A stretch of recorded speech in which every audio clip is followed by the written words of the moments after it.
پتہ لگا کہ امام صاحب نے یہ فرمایا ہے کہ میں جلسے میں رہوں گا احترام میں، اور وہاں ہمارے روشن بابو نے ان سے بات کی، ان سے کہا کہ آپ وہاں آ جائیے کہ میں چلا ہوں گا۔ پھر انہوں نے کہا کہ آپ لوگ دھنباد آئیے، میں احترام دھنباد آتا ہوں۔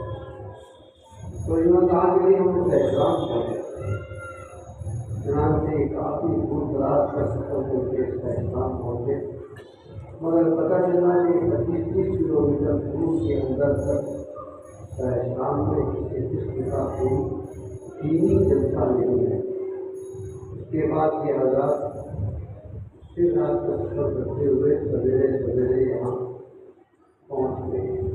اللہ تبارک و تعالیٰ آپ لوگوں کی اس محنت کو، خدمت کو قبول کرے۔ یہ معمولی بات نہیں ہے، دین کے خاطر اتنی مصیبتوں کو جھیلنا اس زمانے میں۔ لہٰذا اسی صورت میں یہاں فیصلے کی مجلس قائم کی گئی۔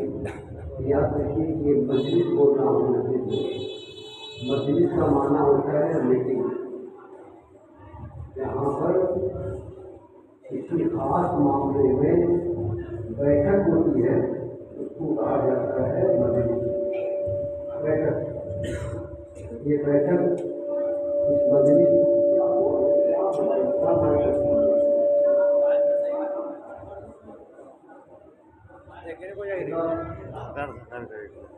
یہ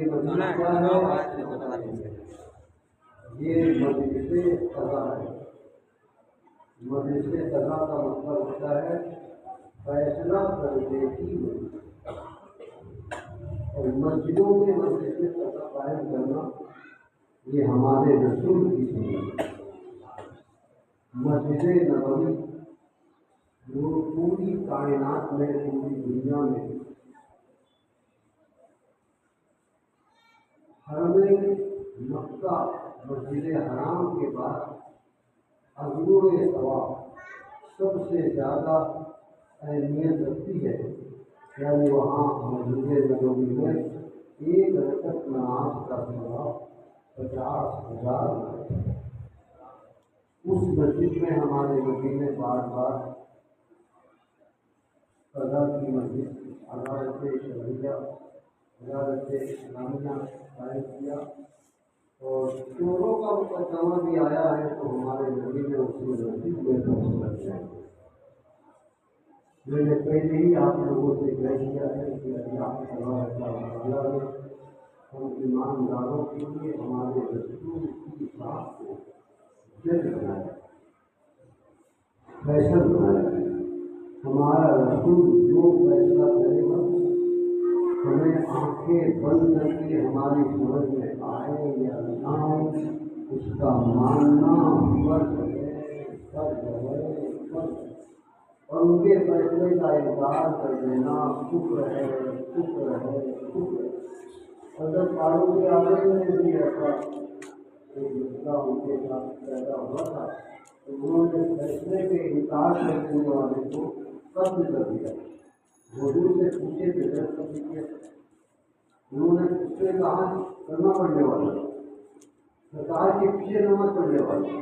اور آپ بتائیے سرکار کو جو اپنا امام بناتا ہے، اس نماز کا کیا حال ہوگا؟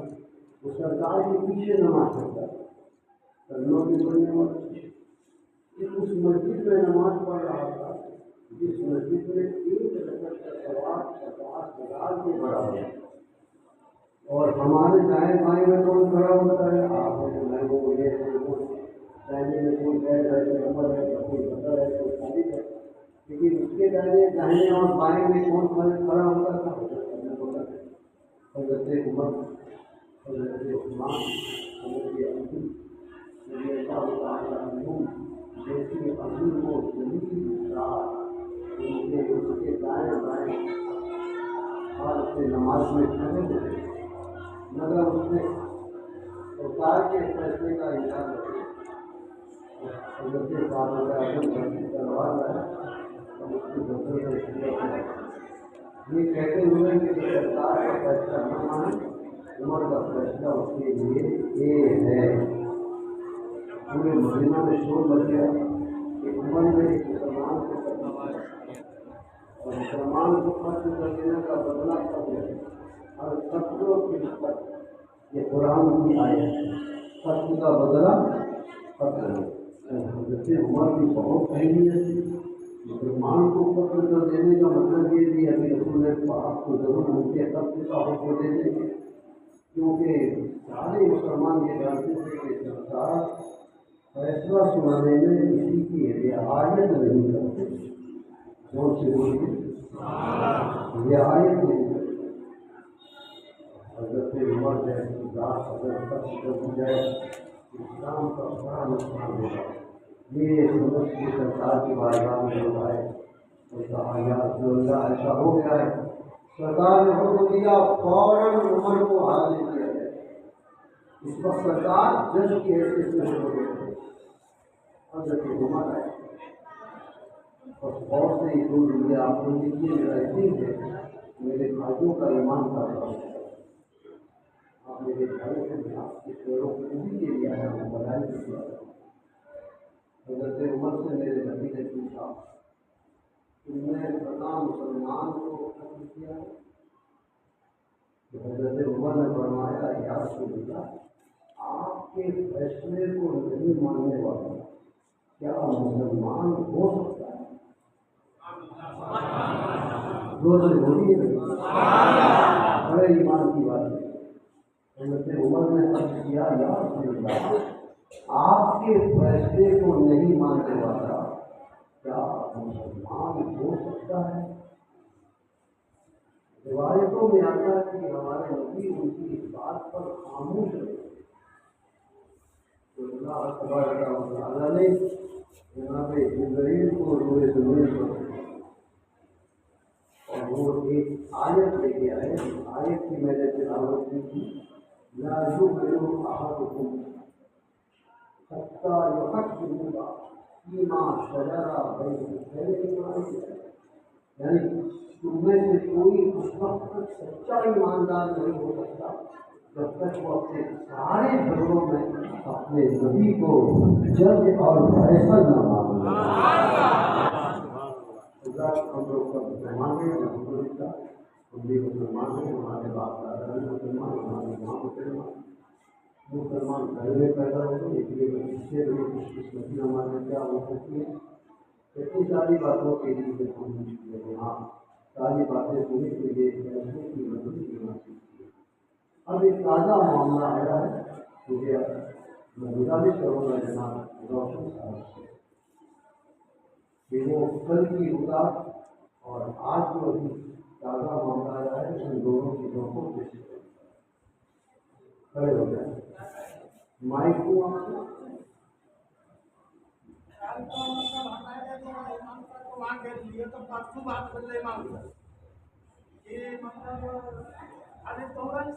بیچ میں بات کریں تو یہاں یہ بات بولے کہ آپ ساسارام آ جائیں، ہمیں ساسارام کے وہاں کے لگ بات پتا چل کہ مطلب وہاں اگر بغل جلتا نہ گئے اور ہمیں جلتا کا پتہ نہ چلے، پر یہاں بہت کوشش کریے پتہ نہ چلے، اب دوسرا آدمی سے بھی لگ بولیے پتہ نہ چلے، نہ چلا بس موبائل لگ بولیے ایمان کر تو mobile switch off network centre بات کہیں نہ لگے ہاری پاری ہمیں 9:30 بجے رات کی 10 بجے رات پھر وہاں سے ساسارام سے واپس چلنے کے بعد بھی ہمیں گھر ہے گھر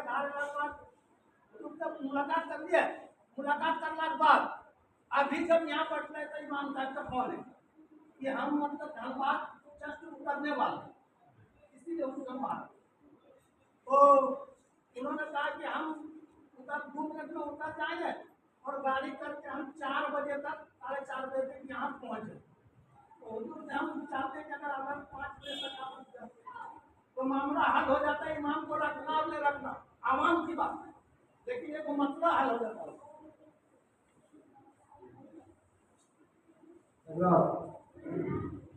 ابھی آپ نے عالم محترم جناب روشن صاحب کی زبانی پرانی تفصیل بھی کل رات کی سنی اور آج کا تازہ معاملہ بھی آپ نے سنا ہوگا۔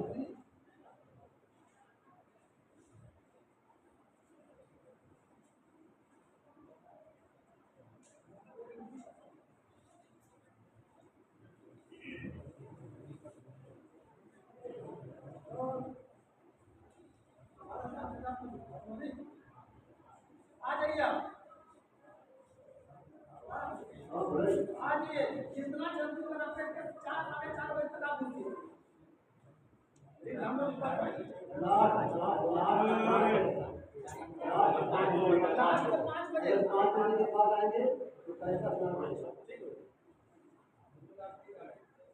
ہماری گاڑی ہے رات کے 10 بجے، لیکن یہاں سے ہم کو 7 بجے نکلنا پڑے گا۔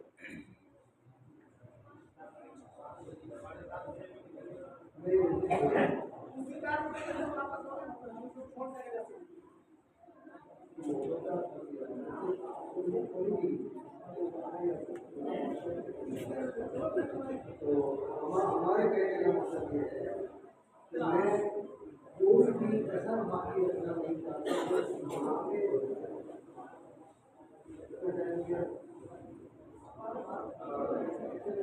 12 بجے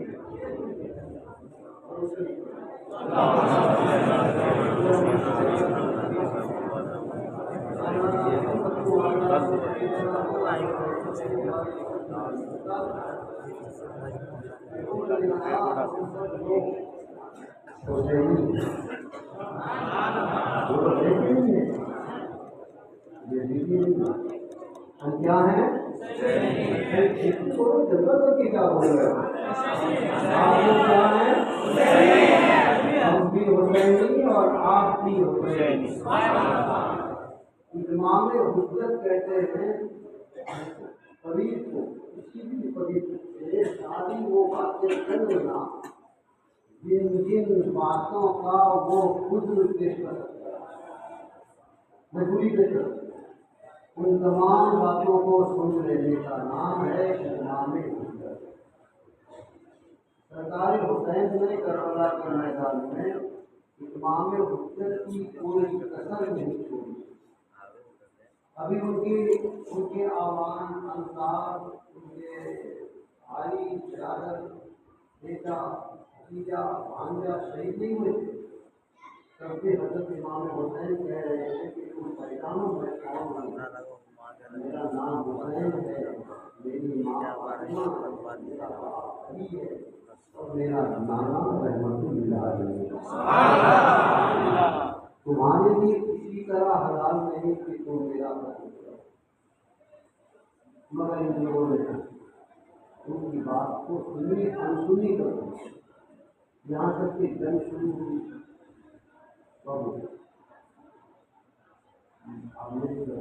اور یہاں پر کوئی توجہ نہیں۔ میں نہیں جانتا، میں آپ سے زیادہ لوگ میں جاتا ہوں، مگر اتنا میں ضرور کہتا ہوں آپ کو میرے خیال ہے، خیال کا مانا ہوا میرے خاندان والے، اور ہمارے خاندان کا مطلب ہے خاندان اسلامی، اسلامی خاندان کے آپ میرے سب عیال ہیں، بچے ہیں۔ اللہ کرے گا اگر آپ نے حق راستے سے اپنے آپ کو چلایا تو کل قیامت کے دن اکیلے نہیں ہوں گے، آگے رسول بھی آپ کے ساتھ۔ حضرات میں یہ عرض کر رہا تھا کہ حضرت امام حسین کے ساتھ جب لڑائی شروع ہوئی تو ان کے مدد کرنے والے، ان کے بھائی، ان کے بھتیجے، ان کے بیٹے، ان کے 14 45 سال ننھے ننھے بچے، حمزے اور محمد، یہ سب سے اب آپ سوچیے کہ ہمارے گھر میں بچی نہیں کہ بچے بن جائے، اپنا بیٹا بن جائے، اب کوئی کر کے اس کو مار کے معاف کرے گا، لیکن یہ حسین کا نہیں۔ سب لوگوں کے صحیح ہونے کے بعد امام حسین جو میدان کاربلا پر پہنچے، اب آپ تنہا امام حسین کی بات ہے تو انہوں نے فرمایا کہ ہندو میری باتوں کو مان لو، سمجھو، میرا خون تمہارے لیے حلال نہیں، اور قیامت کے دن اپنے رسول کو کیا منہ دکھاؤ، ایسا کرو کہ مجھے یزید کے پاس لے چلو، میں اپنا معاملہ وہاں پر حل کروں، اگر نہیں تو مجھے چھوڑ دو، میں کہیں اپنا زندگی گزاروں، مگر میرے خون کو حلال مت کرو، یہ تمہارے لیے جہنم جانے کا باعث اور سبب بن جائے گا۔ اگر تم اس وقت بھی میری بات مان لو گے تو میں اپنے بھائی، بھتیجے، بیٹے، بھانجے سب کا خون معاف کر دوں گا۔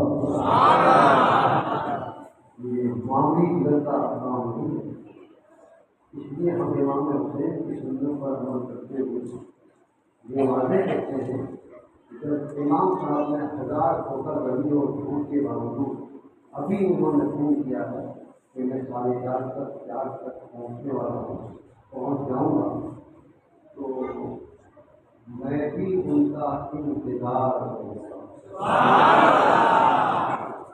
5 بجے تک انتظار کیا جائے گا، 5 بجے کے بعد بھی بیٹھک نہیں کر سکتا، 5 بجے تک انتظار کیا جائے گا، اس کے بعد اگر نہیں آتے ہیں تو فیصلہ ہم سنا دیں تاکہ آپ لوگ اپنا ایمان بھی صحیح رکھیں اور اپنی نمازوں کو بھی درست رکھیں۔